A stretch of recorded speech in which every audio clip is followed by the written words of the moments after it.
afitanye umushinga n'uwitwa Diamond Platnumz binavugwa yuko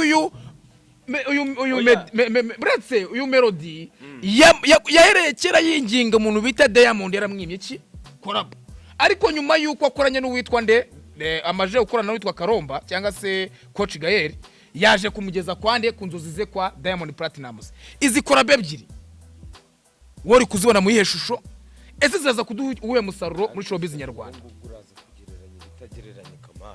gute Melody agiye gukorana na Diamond Platnumz abandi ni bande witwa Kevin Kade na Chris Zina bagiye gukorana na The Ben. Yes, Nitama Chite Black Official ndagushuje. Wowe ahantu hose waburi mu mpande zose sisi, waburi muri Afrika, waburi mu birwa, habi bya Seychelles, mu birwa bya Mauritius. Ahantu ntapfa kuvuga n'ahantu ntazi mu ijuru. Ariko ahantu hose nimba no mu ijuru dukurikirana, komeza ukore subscribe. Cyane kuri Amachide Black Official. Uyu munsi mfite umutumirwa rero. Ya lady no committee your boy Pinove KF of course King of Voice ambassador of upcoming artist mtoto wa butamwa na ngenda talkative tutavoka butindi nyirubwite View Nation kuri magique wa undi wavuzwe ambyeshuraho hit yo terizuba nyita inshuti y'aba boss nyitijwi ry'aba diasporent ningejwi abandi nikakajwe ko pandemic in the city umwuzukuru wa Rojama Phone Shop umwana w'umugore imbaraga z'igihugu kandi zubaka vuba. This is Amachide Black Official podcast. Papa ni fresh amani we ngo uyu munsi ndabona kushyushye ngira makuru ari hano hanze ye hari ukuntu buriya mba nibereye kure cyane ugira ngo amakuru si menshi no kuvuga ngo uyu mwanya wa none uwitwa Papa yamajije kwitaba Imana ngira ngo abantu benshi bamajije kubibona ari benshi cyane ubwo tuba duhereye hiryo ngiyo ariko nkaza kwibaza buriya ngo Papa yakimara kwitaba Imana ngo barabanza bakamuzengurutsa ahantu hose ngo bakamuzengurutsa no sogera bamwereka abakristo bavuga ati Papa yatanze ariko noneho inkuru iri muri ibi bintu suko Papa yitabye Imana yego nabyo ni inkuru ariko noneho nukubera ko inkuru iri muri ibyo bintu ngo buriya ngo hari umwirabura nabonye arimo kwikarakasa avuga ngo bamubujije kwinjira ahantu bazanye umurambo cyangwa se umubiri wa Papa.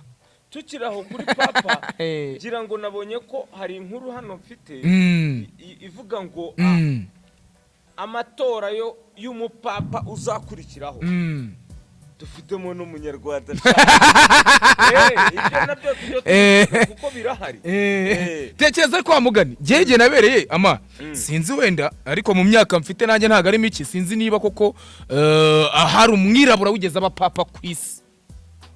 Bigenda bitungurana kuko na Amerika yigeze kuyoborwa n'umwirabura ntago twari tubyiteze byabayeho so rero na Papa kuba yaba Papa akaba ari umwirabura noneho w'umunyarwanda ntago byantungura amahirwe masa iyo ni inkuru wenda twe duhereho ya Papa kugira ngo n'abakristo muri rusangiye kuri uyu munsi wo gushima Imana ngira ngo dukoze ikiganiro uri ku cyumweru nibwo cyajya hejuru ariko turi ku munsi w'icyumweru. Ese ubundi amani mbaye kujya mu yandi makuru weho ubundi wizihiza uwe munsi? Ngewe iyo mbyutse mu gitondo uwo munsi ni anniversaire yanjye. None ntago ukiri umusiramu se ntago byuka ariko kwa gatanu uwo munsi wanyu w'ijambo ry'Imana uvuga w'idini w'idini yanje iyo mbyutse every day aba ari umunsi wanje wa anniversaire yanjye kuko Imana ibanyeretse ko ibintu bimeze fresh. So amani rero inkuru zo ni nyinshi ariko tujya tuzicamo kugira ngo wenda twapdating abantu ngira ngo wenda mukanya tuza kubabwira inkuru ya restaurant Karabuto ndetse n'uwitwa Uncle Austin ibyo tuza kubigarukaho buretse kubyinjiramo amaje utaza kuncyushya buretse dufite inkuru nyinshi no kuvuga ngo inkuru zo zirahari abitwa ba Brian bamajije kwitereka urabibonye n'uwitwa Tesha barimo barazibura ahantu hose nabibonye baje nk'abamama byose tugenda tubibona manje ariko nge mperutse kubwira umuntu bita Brian nubwo Tesha ajya mu sereza ngo turasaburiya undi muntu ubanza urangize Brian buriya ira content ari gukora ngira ngo yensipuwe n'umuntu bita Big Energy yago Pondat kubera yuko niwe muntu wamubwiye ati ese Brian uramutse wambaye imyenda y'abamama ukiri kuri ya gopondati namubonanye na buretse turinjirana neza turinjiramo neza kubera ko ukiri aho ngaho uwitwa Yago yamajije gutera inda n'amakuru nkuzaniye urumva yamajije kugira gute yamajije gutera inda ariko ubundi mupima inda z'abandi gute oya we n'umukunzi we bameze neza ariko banabipostinze bikiragaragara baritegura kwibaruka nako ibyo ni nka bya bindi bya nuza bya buri nguni avuga ngo simbizi ko umwana batwita ari wanjye ariko imbuto zibageraho ariko ngibyo ni ukuvuga ngo ibintu bya Yago nje nakurikiranye cyane nakurikiranye ibintu bya Yago na Sabe Murungi iyo nkuru imeze ite nateye igitoroshi bose n'inshuti zanjye uramurika ndareba kabone ko bose bahuriye ku kintu kimwe bakuye amacano yabo mu Rwanda bayajyana mu bindi bihugu gukorera hanze nabo bajya ahubwo no mu bindi nabo bajya no mu bindi bihugu rero ukuntu bari guterana amagambo hari umuntu witwa ngo niba ari Kanyamerika niba ari inde akatera Kanyamerika se yari umuntu Sabe yitirira kuri gapipi gapipi Yago yagize ati ntago nziyitiranya buri account yo kuri Twitter yitwa gapipi ni ya Sabe we nuko nabibonye nuko nabyumvisha biri kuvugwa biravugwa ko ari ya Sabe agapipi gapipi gato gapipi gato subwo ko baba twihishemo ati sinzigera niyorobeka ngo njye mu tundi mu fake account kugira ngo ariko nindamuka nkubise rocket destroyer bizaba ari ibindi uwo ni Yago ndakotinga uragira uti Yago ashobora kuba agiye kugarura za rocket ze zaba big energy agira atya akuramo rocket agira gutya ashyiramo roncha ahubwo niyo nkuru y'inda ye ya kabiri wenda n'ubwa mbere nyuma so nukuvuga ngo rero uwitwa Yago Pondat nyuma yuko postinze umukobwa bari gukundana cyangwa se umushiri we banabana hariya mu gihugu cya Uganda murakundana buriya ngo benda no kwibaruka ariko nkaza kwibaza ati se turaza kujya guhemba byaterwa n'umutima wacu ariko ngende mu big energy ngende no guhemba ariko ngewe reka guhemba niyo najya n'igitoki cyonyine cyangwa nawe ukazana inkoko undi akazana amagi ibyo ngibyo biba bikiri muri procedure ariko upload so ikintu rero navuga nuko abantu bagakwiye gutandukanya ubucuti bwa gisani cyangwa se bwa gisitari ubucuti bw'ubuzima busanzwe bro nigeze kubona umuntu wanonshije ababyeyi b'abantu mu buryo ariko akabinyuza muri social media bamwita Kate Bashabe urumva ibyo bintu ntabwo ubundi muri social media n'iby'abantu muri social media ntabwo uzanyambura ngo ujye kuhamagara cyangwa sinzakwambura ngo ujye guhamagara mama ngo umwana wawe ngo ndi mu kiganiro ngo umwana wawe we ntabwo wemeranya na Kate Bashabe yavuze iki we nukuvuga Kate Bashabe yakoze video ari kuvuga ati abantu muza n'abanyoko cyane cyane abantu batukana ibyo bitutse akavuga ati ndaguha iki niki gute muri ibi bintu uko ariko wenda nk'uwitwa Jessica uzamipango nabonye bagarukaho muri comment cyane ngira ngo we yamajije kwidekarara avuga ati ngewe mba ngomba gutuka ibigarasha kubera yuko ari cyo kintu cyonyine mfite nabakorera ese kuba yatuka ibigarasha namwe mu bifata nabi bande nyine abantu banditse muri comment korega turi kwaza abanyarwanda ngewe ndebe biri kuba nkabifata kuriya namwe mu bibona yatukana ibyo nibimureba n'abatutse ibyo bintu baba barimo nibibareba ngewe nzabaho nka G the Black official ariko ikintu nemera 100% nkunda igihugu cyanjye ukunda igihugu nanjye nkunda igihugu ariko none ikinyabupfura cyanjye nacyo ndagisigasira tukiri kuri Jessica ngira ngo wenda nabonye video nimugoroba yamaje kwidakarara akavuga ati ubu ni ngewe mufana wa Gasogi United kandi nawe zikuru umwe mu bafana ba Gasogi United bana bitangiye mbere ese koko nta ntago witwa Kenisi yaba yaragukubise inshuro agafata umufungo akawihera Jesse Kwiza avuga ati ba brand ambassador wa Gasogi United kabone yuko mbona ko ngewe Jesse Kwiza adafana Gasogi azitizi nka ambiance ahubwo ayifana nk'akazi. Twebwe urubambyingwe dufana ikipe yacu nk'abafana, ntago turi abantu bashagara. Ariko ngo barabahemba makuru ngenda nkura imihanda ngo nuko Kenisi buri angatanga gatubutse kugira ngo mubashe gufana rubambyingwe. Ntago guhembwa se niki ku buryo duhembwa kugira ngo bigende gute? N'abarimu bagira icyo bita gahimbaza musiki. Nimba mvuze ngo ndurubambyingwe, wenda perezida wa Gasogi akavuga ati amaji nujya kuri 140 road Sonatube hariya none umuceri waho babarira buretse ibintu by'ibiceri tubaza kubyinjiramo utaza kuza gutuma cyuha nka turagurika ngewe ndashyushye akambwira ati wemerewe kurya wemerewe kunywa ibyo ushaka byose hariya kuri 140 hano Sonatube akagushyiramo na kayisanse sha Kenisi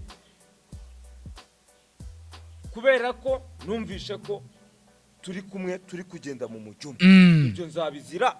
Ntabwo ugomba kubizira ako none gufana ikipe ntabwo bigomba ngo babe babishyura. Nicyo cyo nashaka kuvuga mvuga ati se kuki mwa mushaka ko babishyura kandi mwe muri abafana n'abakinnyi maze barabishyura. Ni gute n'abakinnyi batabishyura n'abafana bakabishyura bakabaha n'agahimbaza musiki bagatanga tip. Ibi bintu byaje mu makipe sigaye mbona barayo bagira ngo umuvugizi wabo kubyumva ntaza gusanga apering ifite abavugizi uretse numvugiremo turi kuri Ama G the Black Fish ne muri abavugizi kuri Nation TV Nation uzambwire unegeke nukuvuga ngo nimba njeri mutabaruka avuze ngo dufite match tugomba kwitegura tugomba kubanza tukabwira abafana urubambyingwe hari abantu badafite ama smartphone hari abantu bashobora kuvumba ikoranabuhanga akaba yareba muri phone akavuga ati dufite match niyi aba nabihemberwa mu buryo bumwe cyangwa ubundi ntukazajya ubyumva nk'ibintu bidafite shinge na rugero. N'amafaranga ngahe baguha kugira ngo uve ku rubambyingwe noneho kuko as the business ntago nava ku rubambyingwe. Ese ubaye uri buve ku rubambyingwe wakerekeza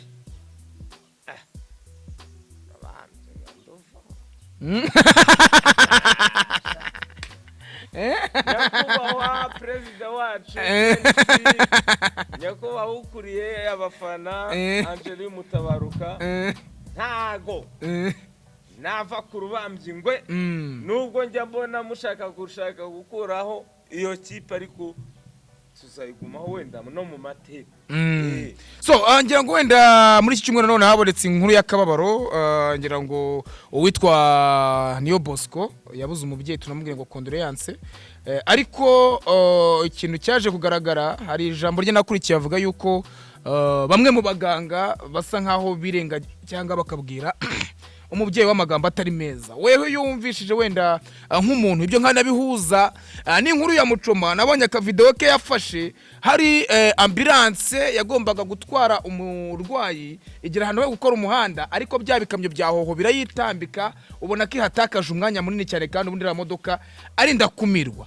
Twinjiye mu gisate cy'ubuzima rero yego weho urabona ubuzima abantu bashinzwe ubuzima bagakwiye kuzajya batanga service gute kabone ko rimwe na rimwe usanga ari n'abantu habamo imbogamizi nk'izo zose tugiye turi kugera tubona zigera zigaragara kuri social media kandi nabyo twakwiye kubikoraho nko mu kiganiro cyacu nkaho n'ubundi babyaje muri showbiz muri rusange. Iyo ubona abantu yaba bakereza izo modoka zijyana abantu ambulance ugasanga hari abandi nanone ugiye kwaka service y'ubuzima ntibari kuyiguha uko bikwiye wowe bibona gute? Okay jewe mbifata ukwanje hanje Ama G the Black no kuvuga ngo ikintu cyitwa mbutiyaje ngira ngo urakizi icyo nizere kukizi amamodoka ahari umubare wayo mu muhanda noneho muri iyi minsi uri kubona ukuntu umubare wabaye munini wabaye mwinshi so rero ntago ambulance ndabifata muri kategori ebyiri. Ntago ambulance ifite amababa ngo iguruke ibe yarenga amamodoka arenga 10 nta nubwo iri buze kugonga kugira ngo itambuke, nta nubwo ayo mamodoka ari buze kujya ku ruhande ngo atange umwanya, kuko ariko hari aho biba nkana, kuko muri video wenda ya Muchoma urumva already ikamyo ari gukurita mu muhanda, ni igikorwa cyiza, ariko ugategereza ureba ambulance imbere yawe, ugategereza hafi minota 30 ngo babanze bapakira ikamyo, cyangwa bakwiye gutanga umwanya ambulance igatambuka ikajya gusevinga ubuzima bw'umuntu, kabone ko ibyo bigiye gukora nugutabara ubuzima, noneho ukagaruka bakongera bakagupakira. Kuki nyine abantu badagomba kumva ko ibyo bintu bigomba kubaho, niba babonye impuruza ambulance irimo gukubita impuruza ngo bayihe umwanya itambuka, none suremera ko ishobora kubiri inyuma y'imodoka 14 aho ngaho birumvikana. Ariko nge ndi kugendera ku byagaragaye, kandi n'uwo mushoferi nawe si ukumuvuga nabi, hubwo ni ukugira ngo n'abandi babyumvireho. Wewe uri mu muhanda wenyine, uri kubona ambulance igomba gutambuka, uyitambitse mu muhanda imodoka, mushaka banza gupakira, umwanya wagafashe uri gupakira wakwiye kuhereza ambulance igatambuka, ukagarukaho kongera ukagira gute ugapakira. Kubera iki nyine abatarimo kwita ku buzima cyane?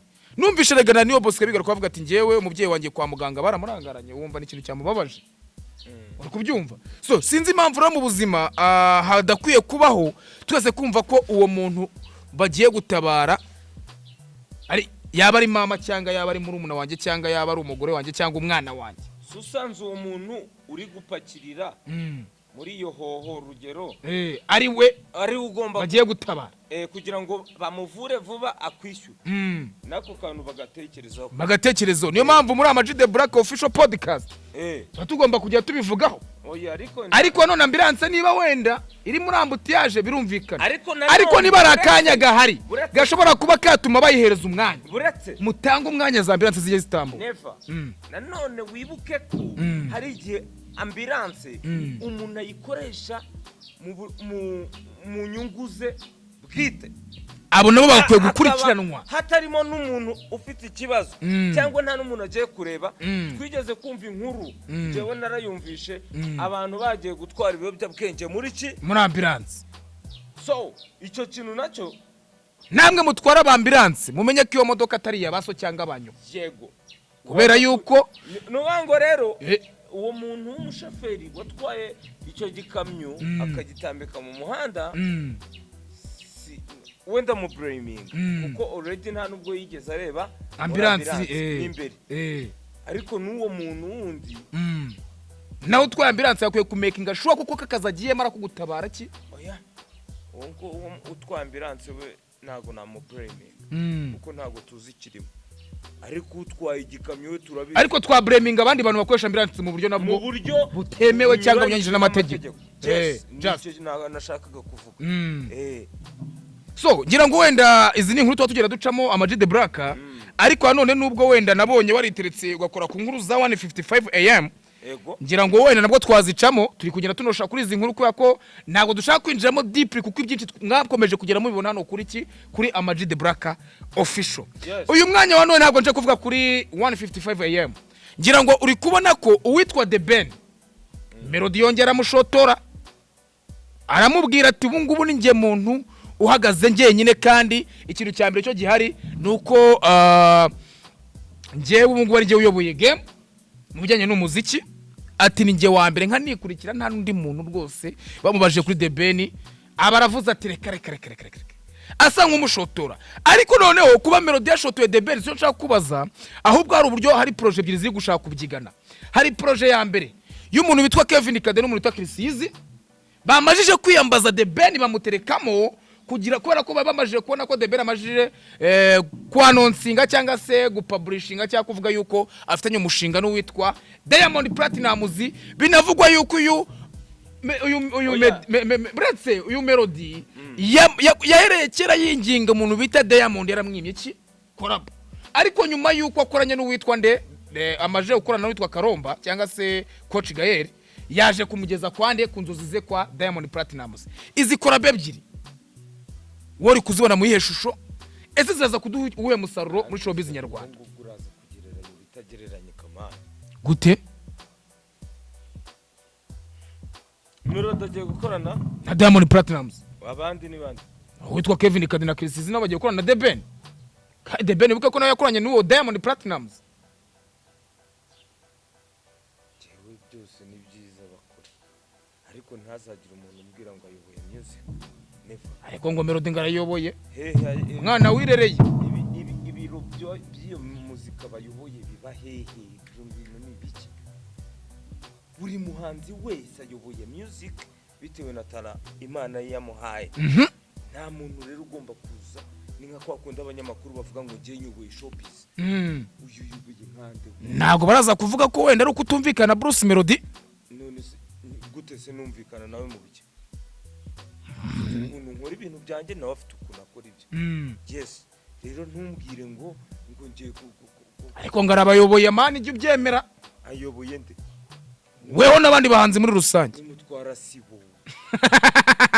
Umudugudu. Nimba ari no kunyumva byumve ntabwo ashaka wenda ari gukora neza ariko ntago kuyoboye. Tekereza ko nanjye ntiyoboye. Uranyobora nkande wowe. Neva jewe nyobowe n'iki gihaza cyanje uyu mutwe wanje n'ibitekerezo byanje. Rero ntago ushaka kumbwira ko umuntu anyoboye. Warakuyoboye? Oya nje ntago nyoboye kuko ntago nyoboye. Cyokoza wenda ari gukora neza. Ibyo nawe uri gukora neza. None se izo projet uri kubuzora mu ziyeshusho zaduhikiza zirinjiza iki mu Rwanda mu myidagaduro fashe mu buzima bwanjye. Ahubwo ziraza gufasha zirapushinga industry nyarwanda. Ariko kuri jewe ubwo nanjye ndagenderamo umucyuka nanjye maho ngaho turi. Uko jewe ntago mani ntago naba umuntu w'inkoma mashyi y'umuntu kubera wagwana ubu se nkubwiye ko nanjye mbayoboye. Wanabayobora ariko kabone ko ugeze no kuyoroka batwara n'ibikombe kandi mbayoboye. So ibyo rero ni mu buhanzi byo kwikina byo bibaho. N'amamiliyari twagiye tuyabona tubona n'ama-Grammy n'ibiki ariko ngarayimanura Grammy Award yo arayimanura nk'uko papa nawe ashaka kumanura ubu papa hano mu Rwanda. Byose birashoboka buriya iyo ibintu bikiri muri process. Amahirwe yose abangana 50-50. Yes ariko ntumbwire ngo umuntu ngo ayoboye ngo music nyarwanda. Nagwaye urinde so kuyobora umuziki nyarwanda. Amani inde kubaza mu muziki nyarwanda harimo bande? Harimo abahanzi, harimo aba producers, harimo aba videographer. Muri uyu muziki nyarwanda yitwa Intore Tuyisenge. Niwe wenyine wabitorewe. Intore Tuyisenge. Undi akora neza. Undi wese akora neza. Ese bari abahanzi banze kujya mu ihuriro ry'abahanzi Tuyisengera arabayoboye. Uzajya kubibabaza njyewe ndi kuvuga nkanjye. Wemeye kuyoboka. Njyewe Intore Tuyisenge ni perezida w'abahanzi. Ibindi rero umbwira cyo kumbwira ngo umuntu waba ukoresheje ikese. So Amag the Black ngira ngo wenda mbere ko twinjira muri ya nkuru y'umuceri tubanze tuurebe kuri bano ino couple yakunzwe mu Rwanda y'umuntu bita Kimenyi Yves ndetse na Muyango.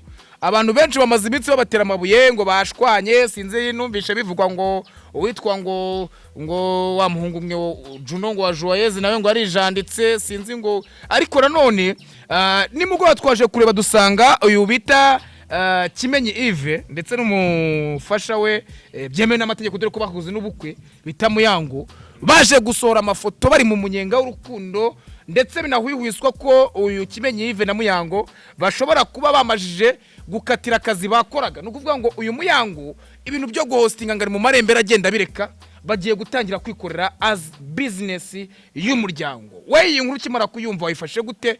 Ese koko ibi bintu abantu baza badukina by'amapranka byo uraza kwivuga iki dore ko pranka zimajije gufata urundi rwego? Man jewe narabikubwiye sinjya avuga ku bantu bitandeba. Bazatera imbere. Umuntu nzije n'ikimenyi. Muyango se ntago muzi? Muzi ariko nko like nk'umukinnyi. Muyango we tuziranye face to face. Rero byo bakora ubundi se murabashaka iki? Ahubwo rumors zanyu nicyo kibazo.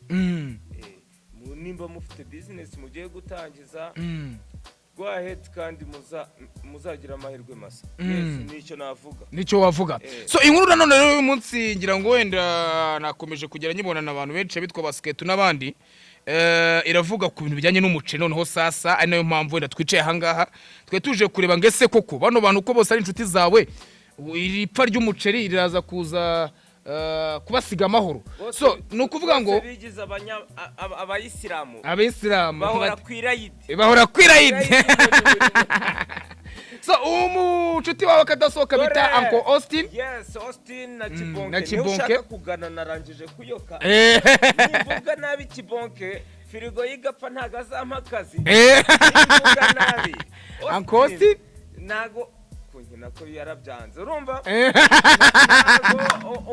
Nago firigo ye nipfa. Azampakazi byafuma nkaceceka ikibazo cyane namwe mukagira icyo mubivuga. None se ko bavuga ngo witwa Uncle Austin ari kugenda homba cyane bitewe nuko business ye yakozwe n'undi muntu bita Kibonke kuyikorana bose ari babiri nta kibazo, ahubwo ngo Kibonke afite amacenga menshi ari kugenda akoresha ubwo agenda afata abastari bose abagaburira umuceri akabafata n'utu video two kwamamaza. Ubona business ya Uncle Austin n'ikiri gutuma ipfa nta gipfa Uncle Mwuka byaramwe ahubwo mugende ano Sonatibe kuri Uncle umuceri wahora ryoha icyo kunywa cyawo ni sawa naho kwa Kibonke wo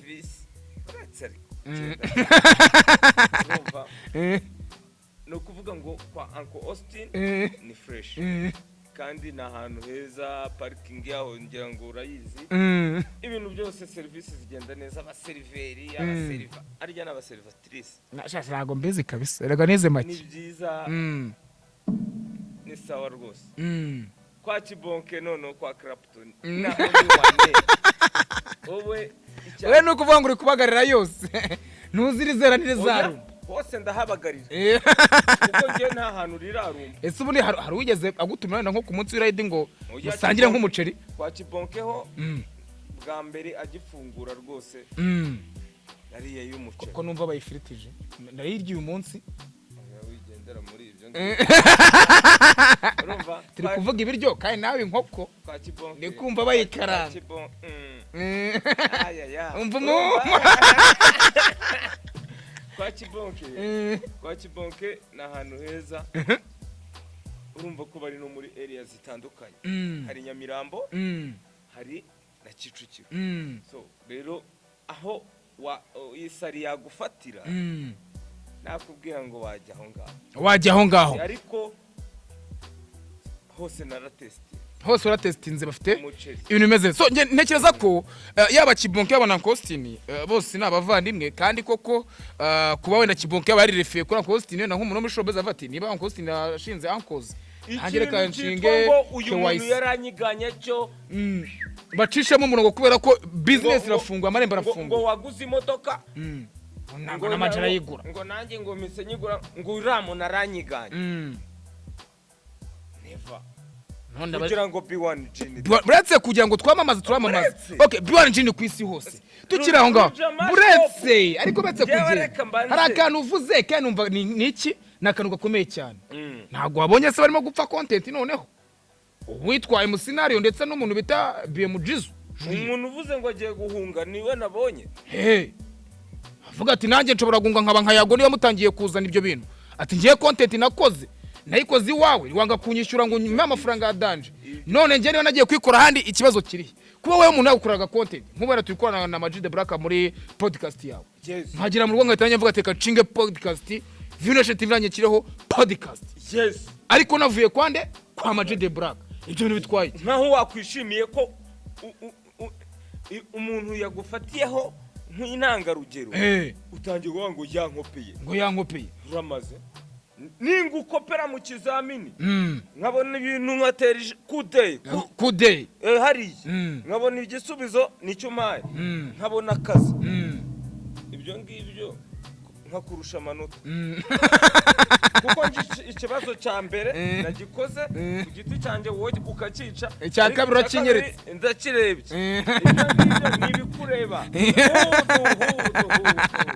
so na Majid Black official podcast ariko mbibutse ko twaturi kumwe na B1 Gin kwisi hose ngira ngo muba muyibona guys iyi bayita B1 Gin ku isi hose turi kumwe na Mango 4G anga ikiganiro ubuto bwa mbere kuri iyi si ya rurema no mu ijuru umenyere bwo bazadutekeraho mwipirawu bamucoma abantu bose mufite amalimentation vuga ngo zahabu ariko uwo mukeranye ugomba kumuza nawe oya zahabu ufite nimero ndi no gutitira mbabariye ubu turaburya ukagira ngo harimo na za mayonnaise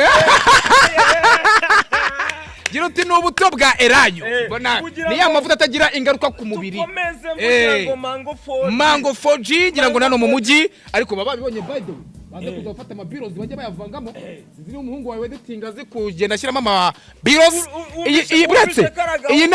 iyi ni internet bita Mango 4G none iyi internet bita Mango 4G ngira ngo wenda abantu barimo kuyireba hano iyi internet ushobora no kuyigendana uri kubyumva kandi ikindi cyaka waretse nkayizana oya bari kubyumva oya kandi ikarita ari birimo Mango naba batubuza atazabatubura ikarita izamo niyi ngiyi ikindi cya kabiri suvuga ngo turi kumwe na Mango yonyine no ikintu kirenze ugura iyo bita ugura package iyi ngiyi router wowe bakayiguhera ubuntu nuvuga ngo uragura internet baguhereza router y'ubuntu so iyo ni Mango 4G iki nanone ariko mbibutse kubwo buto nanjye mbukene zahabu korera hano zahabu naribi ikiri cya kabiri ye B1G nanone ariko abantu bamaje no kumenya kameme ko B1G barabizi ko turi ba brand ambassador so iki nanone nakubwira nuko turi kumwe na Rujama Phone Shop ugeze hano mu mujyi ka Free Zone ukenera kureba witwa Rujama Phone Shop ukagura iPhone Samsung zama original na pushete na manti broke na ma selfie stick na ma charger byose aho ndi kwa Rujama ntago twamamaza we twe turamamaza twavukiye kwamamaza twebwe ari publicity yakere ivuga ngo twe turamamaza ariko ni nako bimeze icyo rero nakubwira ko witwa Mazere Metaforming and Fabrication Limited uwo ni umukire wanjye uri hano ku Gisozi nawe ukora bijyanye n'ubisenge by'inzu Amaji de Black nshaka zakuzakukiraho utuntu tw'udusheti akagushyira imodoka nikagiye igira ikibazo urumva kakunga twikira imodoka ikindi amabariko akayubaka ibintu byose inzugi bamwita Mazayi kwamamaza biri kunjya urashaka perime wa mugani ukabura umusitari ukabutwara kuri perime y'Inkongomani wowe never ariko gute utwara kuri perime y'Inkongomani ubundi wowe wa muniga ni Inkongomani cyangwa urashaka kubona perime mu buryo bwihuse bworoshye kandi bwihuse Nyamirambo ngaho mbwira uramuzi uwo mugabo niyo mwibutse ukuntu ushobora gutanga kwigirayo provisoire ukayibona ku buntu ukazamwishyura wayibonye yego warangije kubona iki ibyawe na perime kwigisha ukazamwishyura amajije kuyibona ukigera Nyamirambo hari ukabaza ngo yagira uti mwarimu Clement ariko Clement nawe gira urambura akaboko nawe Clement ibyamamare byose bikorera kwa Clement niho byakuye iki perime nari ngiye gutangira kuvuga amazina kwa kundi nanjye umunwa wanjye uzankura ariko twanabavuga ese sikete nagaro yayikuye azaza bihanaga mani busa nagaro yayikuye none se ubu nkubwire si wa muntu ugiye kwigisha abayakana banzuvu ejo nubona bazifite utangira uvuga amagambo hanyuma njyewe Amaji de Black official si we yayikuye nanjye ubwanjye niho nayikuye namwe mugiye mukure y'izani kuko ziracyahari ukora rimwe gusa kuri perime yanjye wagira ngo akanyoni kaneyeho turamamaza yes twikomereze komeza ukore subscribe like and share mbabwira yuko ikiganiro cyacu cya podcast cyo rakagaruka mukaya tugiye kurya inkoko ntucikwe